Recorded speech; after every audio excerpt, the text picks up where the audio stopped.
दास्यन्त्यम योगिनो साहेब बंदगी साहेब।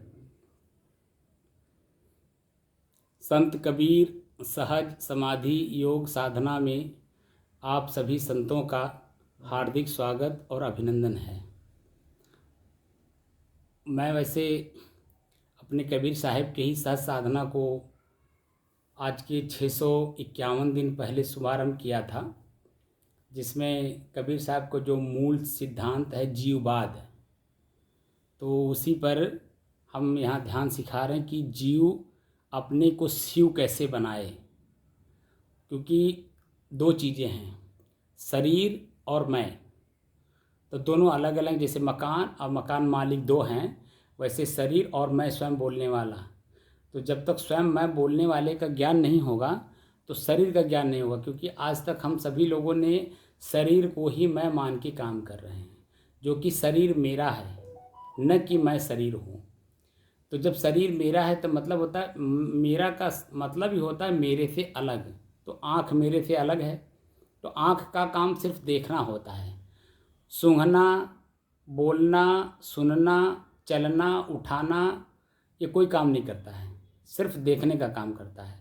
दूसरा है कान। कान का काम सिर्फ सुनना है। सिर्फ वह सुनने के बाद वो न देख सकता है, न चल सकता है, न उठा सकता है, कोई क्रिया नहीं कर सकता। इसी तरह के जो हमारे शरीर हैं, शरीर की इंद्रियां, उनके विषय, उनके भोग सब अलग अलग हैं और सब हैं मेरे। और मैं स्वयं इन सब का मालिक, उपभोक्ता और जानने वाला।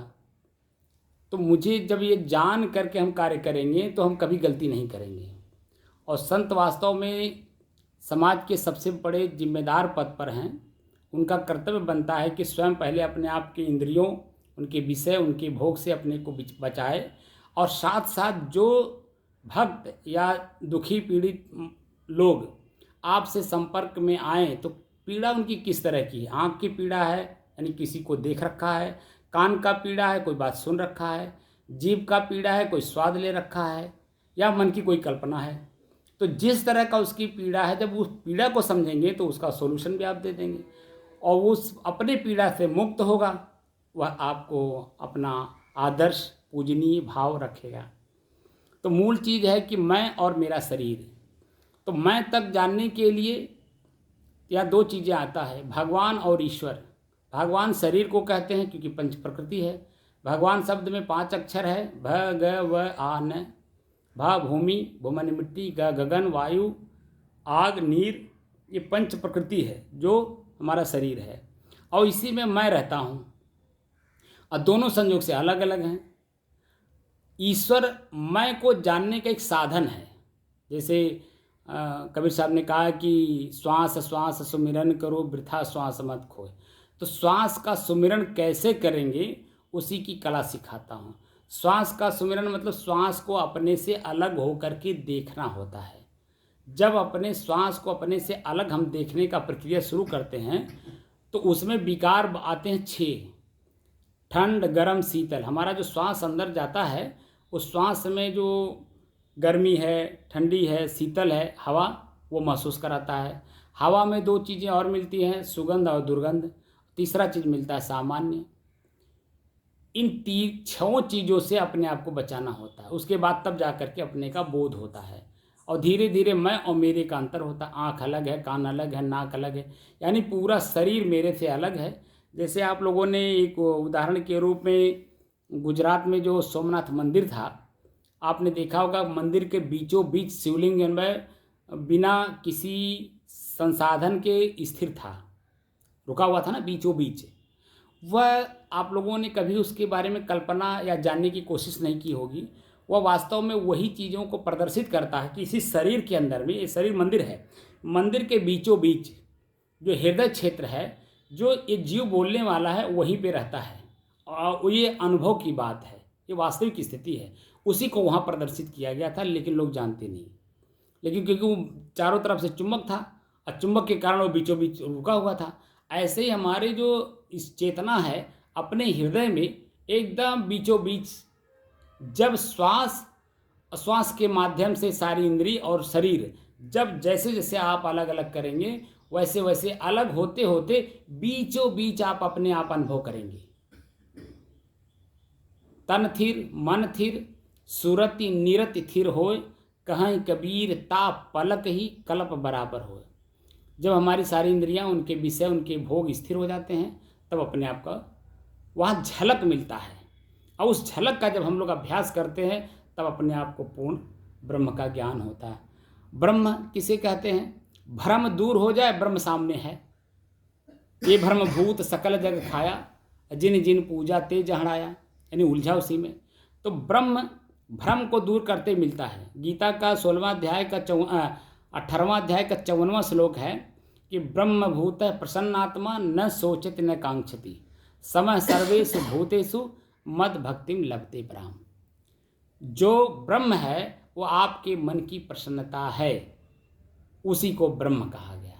ब्रह्म माने बड़ा, आप स्वयं बड़े हैं, अपने बड़ापन का कोई ज्ञान नहीं है, उसी को हमारे ऋषि वेदों में उपनिषदों में शास्त्रों में और प्लस उस चीज़ को जो कबीर साहब ने शुद्ध हिंदी में हम लोगों को ला के दिया है, तो उसको बस प्रयोग करने की कला संतों से सीखा जाता है। संत के पास प्रयोग करने की कला है, बाकी किसी के पास नहीं है।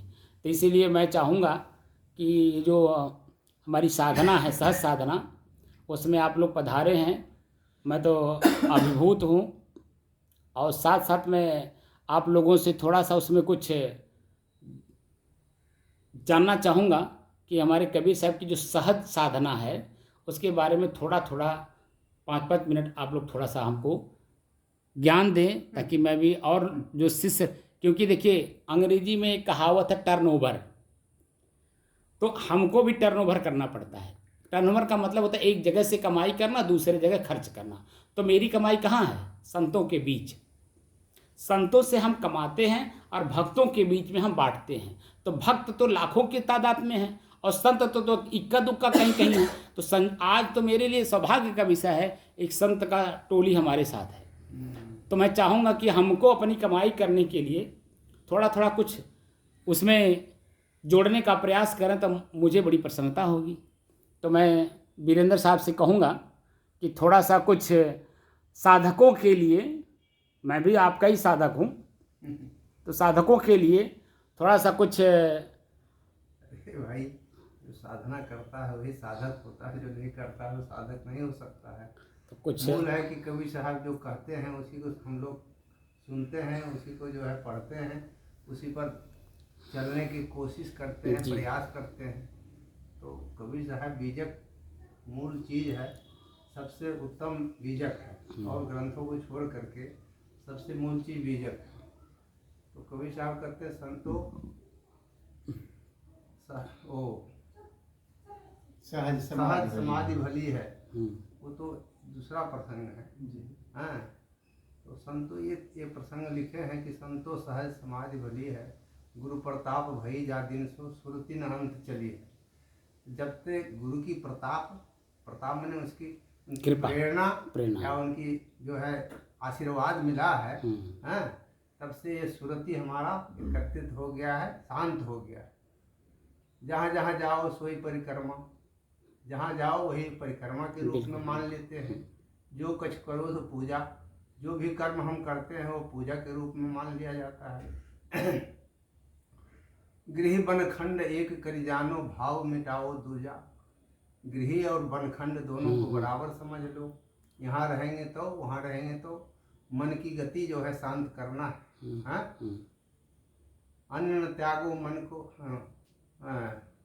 आँखन मूंदो कान रुंधो, काया कष्ट नहीं धारो। खुले नयन हंसी हंसी पहचानो, सुंदर रूप निहारो। शब्द निरंतर मनुआ राते, मलिन वासना त्यागो। और मैं त्याग की बात करते हैं कि मलिन जो आपके अंदर काम क्रोध लोभ मोह ये मलिनता जो है, इसको त्यागना है, तब वो प्राप्त होगा समाधि। हाँ, सहज समाधि वैसे नहीं मिलता। उठत बैठत कबहू न बिसरो, ऐसी तारी लाओ। चाहे सुमिरन के समझो, चाहे ध्यान को समझो। हाँ, ध्यान लगाओगे तो किसी स्थिति पर, चाहे मन को स्थिर करने के लिए किसी बिंदु का ध्यान कीजिए, या किसी देवी देवता का ध्यान कीजिए, या गुरु का ध्यान कीजिए, कहीं केंद्रित करना पड़ेगा उसको। हाँ, तो इस केंद्र को बना करके रखने के लिए ये सब बाह्य चीज़ को छोड़ना पड़ेगा। हाँ, सुंदर रूप निहारो। तो इस तरह से कबीर साहब कहे हैं, उस पर हम लोगों को थोड़ा थोड़ा करना चाहिए। भाई अभ्यास करने से ही सब कुछ मिलता है। बिल्कुल।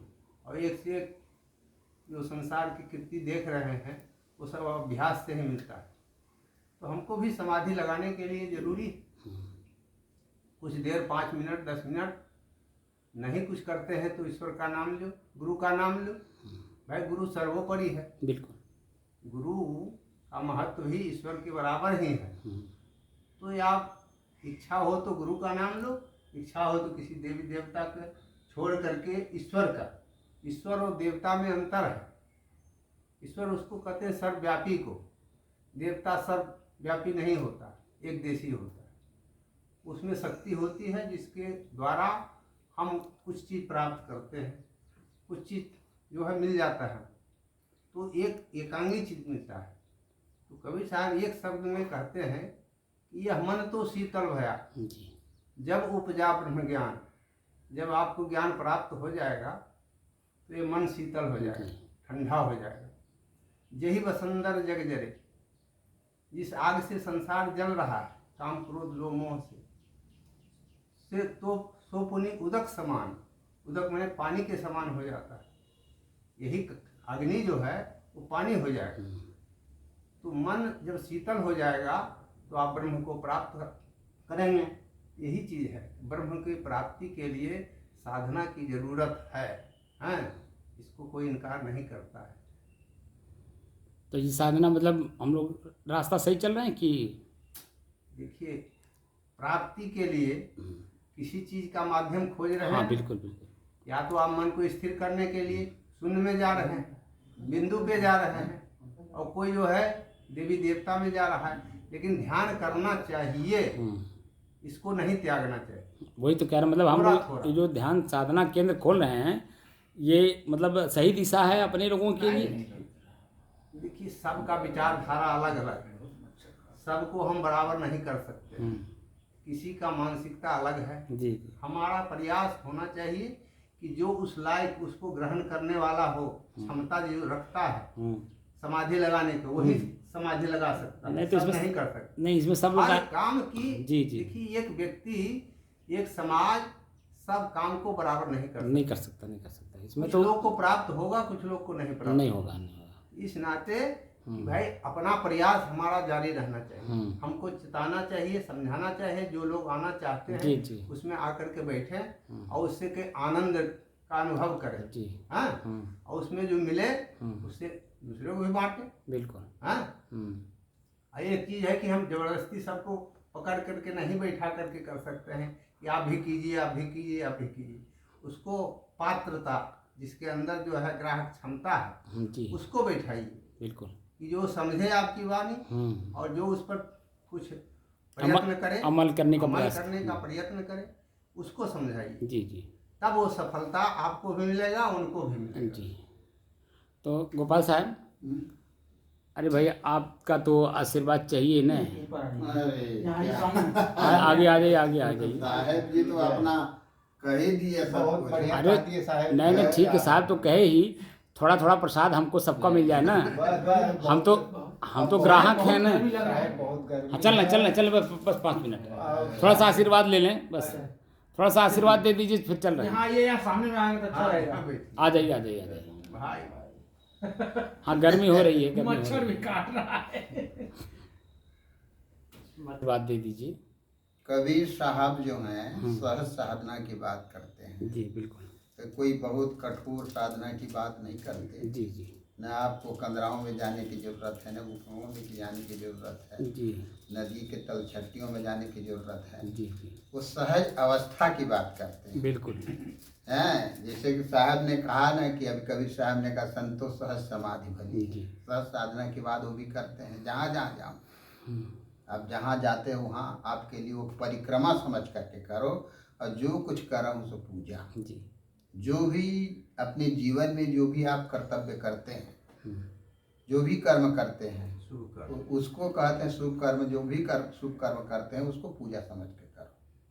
फिर उन्होंने कहा गृह वन खंड एक कर जानो, चाहे घर हो चाहे वन हो, कहीं भी हो, चाहे महल हो, चाहे कहीं भी हो, कहते हैं वो भाव मिटावत दूजा, उसमें द्वैत भावना नहीं होनी चाहिए।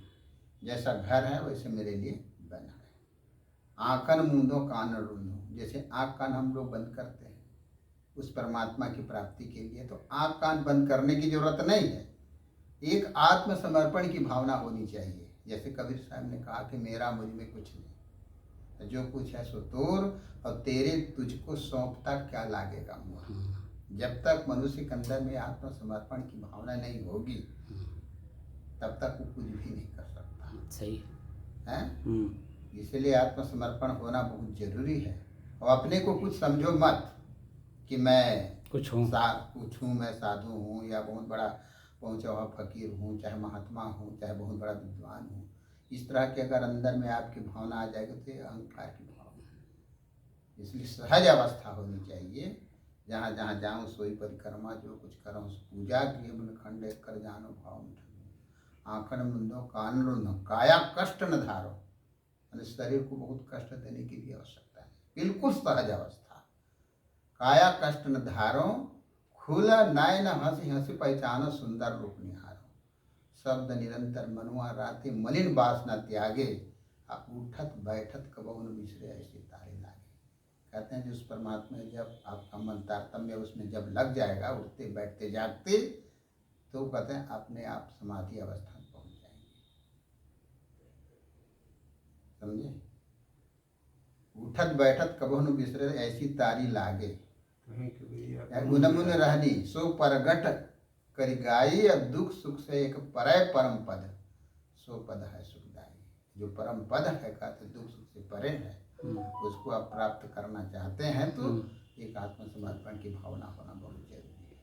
तभी आप सहज अवस्था में सहज साधना में बैठ सकते हैं। और उसकी शिवराज साहब बोले श्री सद्गुरु कबीर साहेब की। थोड़ा सा आप भी दे दीजिए। बस सभी संतों का मैं हृदय से धन्यवाद ज्ञापित करता हूँ। वैसे मैं धन्यवाद ज्ञापित तो करने लायक नहीं हूँ, लेकिन इस संस्था में, इस ध्यान कक्ष में आप लोगों का प्रवेश हुआ, मुझे बड़ी प्रसन्नता हुई, क्योंकि हम भी एक साधक हैं और साधक साधकों से ही कुछ कमाई करता है, और वो कमाई तभी हम समाज को, एक दीन दुखिया को कुछ दे सकते हैं। तो मैं तो अभिभूत हूँ कि आप लोग यहाँ पधारे और मेरे इस सेंटर का आज पदार्पण आप लोगों ने किया, पवित्र किया। इसके लिए आप लोगों को साहिब बनने की सहज